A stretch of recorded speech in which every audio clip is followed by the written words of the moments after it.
സഞ്ചി ഒരു minute.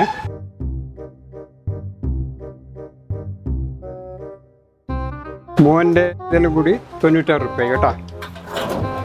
96-ന് change ഇല്ല. ഒരു 2 കൂട്ടം തരട്ടാ. ഈ 2 റുപ്യൻ്റെ 4 റുപ്യ ചില്ലറില്ല മോനെ. 4 റുപ്യ മോനിക്ക് ബാക്കി തരാൻ ചില്ലറില്ല. അവിടെ ഉപ്പാപ്പ 2 മൂട്ടായി തരട്ടാ. 4 റുപ്യക്ക് ഏതാ മൂട്ടായി എന്നൊക്കെ.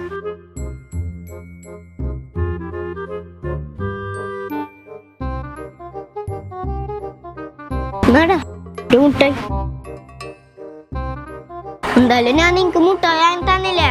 ഞാൻ ഈ സഞ്ചി വിളി വേഗം നടക്കുമേലോ. ആ സൽമാനെ നീ എവിടെ പോയടാ? ആ നമ്മ രണ്ടാളും സാധനം വാങ്ങാൻ പോയതാന്ന്. സാധനം വാങ്ങിട്ട് വരുമ്പോ ഇവനക്കൊരു മുട്ടായും കൊടുത്ത് തന്നെ. പൈസ ഒന്നും നോക്കിയിട്ടില്ല. നമ്മ ചങ്ങായല്ല, ഫ്രണ്ട്ഷിപ്പ് അല്ല വലുത്. അത് പറഞ്ഞല്ലോ നമുക്ക് ഓർമ്മ വന്ന്. ഇന്നലെ സാധനം വാങ്ങാൻ പോയരോ ഞാൻ ഇവനക്കൊരു മുട്ടായി കൊടുത്ത് പൈസ ഒന്നും നോക്കിയിട്ടില്ല. എന്തായാലും നമ്മ ചങ്ങായല്ല. നീ ആകെ ഒരു 2 റുപ്യന്റെ മുട്ടായി വാങ്ങി തന്നെ. അതും ആ പീഡിയക്കാരന്റെ അടുത്ത് ചില്ലറില്ലാത്തത്. ഈ നാട്ടുകാരോട് മൊത്തം പറഞ്ഞു നടക്കുന്നത്. ഇതിലും നല്ലത് നീ എന്നെ ആ മുട്ടായി തിന്നാ മതിയായിരുന്നു.